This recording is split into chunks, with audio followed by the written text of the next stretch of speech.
تحصیل رستم کې د تنظیم تاجران لخوا د پاکستان زنده‌باد ریلي ترسره شوه چې پکې تاجر ورولې د سودم لوی جرګې عهدهدارانو مختلف سیاسي جماعتونو قایدینو او عام ولس ګډون کړی و. دا ریلي د رستم وچخوړ نه شروع شوه. د پاکستان زنده‌باد او افواج پاکستان زنده‌باد نارو سره د رستم ختم نبوت چوک ته ورسېده او هلته کې یې د جلسې شکل اختیار کړو. په دې موقع د تنظیم تاجران رستم بازار سرپرستیلا حاجي فیاض علي اوان، چیرمین سید منیر، صدر شهزاد خان او نورو مقررینو وویل چې د پاکستان پوج کوم بهادرۍ سره انډیا له جواب ورکړي، موږ خپل پاک پوج ته سلام پیش کوو او د پاکستان پوج سره به اوږه په اوږه ولاړ یو. ټول قوم که هغه هر سیاسي ګوند دی هغه د پاکستان آرمي سره شانه بشانه ولاړ دی او انشاءالله چې موږ به ودرېږو. او مودي ته زه د مودي ته زما دا یو پیغام دی چې ډېر غلط ځای کې دی لاس اچولی دی. پرون بله یو سړي ویډیو کړې وه، وی مودي لږ صبر به دې کړی و چې مونږ دا تریشرې کړې وې، دا بوساړې هم تړلې وې، نو بیا به تا سره مونږ حساب کتاب کړی و. کله چې د شمله کانفرنس و نو اندرا ګاندي ووی ما سره داسې خلک دی چې هغې کار وکړي بیا وروسته سوچ کوي، سیکان یادول. نو بټو صاحب ورته وی ما سره داسې خلک دی چې هغې نه مخکې سوچ کوي او نه وروسته سوچ کوي. مونږ پښتانه ورته یادولو چې بهارت انډیا والا یو پولیس ځیلانه حمله کړې وه، د پاکستان مساجد او مدارس یې ټارګېټ کړي وه، هغې کې ماشومان چې کوم دی شهیدان شو او هغه سلګ غونډې نقصان شوی و. الحمدلله د پاکستان پوج په هغه ساعت هم د هغوی 15 جهازونه وغورځول، الحمدلله واپس انډیا ته لا نړل. خو د ډي جی ایس آی ویلي یو واده د قوم سره کړی وه چې د دې تپوس به کوو.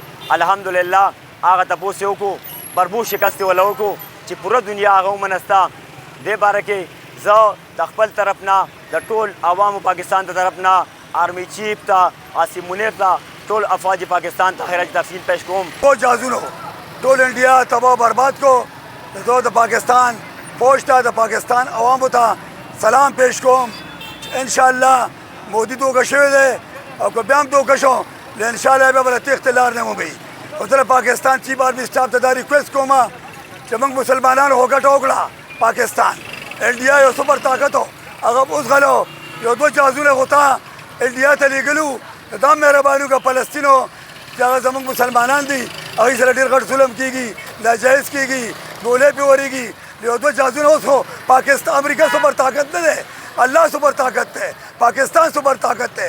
یو دوه جهازونه فلسطین ته بولېږه چې په دې اسرائیلو باندې حمله وکړي او د اسرائیل تباه برباد کړي، نو موږ به بیا ډېر خوشحاله شو. اوس ته پته ده چې پرون بله ورځ پاکستان په هندوستان باندې حمله کړې ده او هندوستان له د هغې د یو څو حملو جواب ورکړی دی چې په دې موقع باندې الحمدلله د یو معمولي تخمینې مطابق چې مختصر شان تخمینې رایستې ده د هندوستان دې وخت کې تقریبا 25 ارب ډالر نقصان شوی دی او دا صرف د یو څو منټو جنګ و.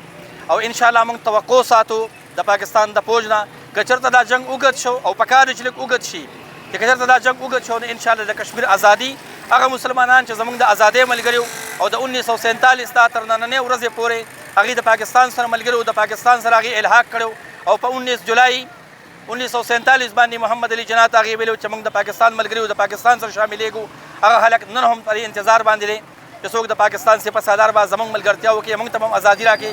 څنګه چې پاکستان دې وخت یو ناقابل تسخیر ملک دی، الله دې وکړي چې تر قیامته پورې پاکستان ناقابل تسخیر وي. موږ په دې موقع باندې پکار دي پاکستان آرمي له چې د کشمیر د ازادۍ نه بغیر جنګ بندي دا ونه کړي.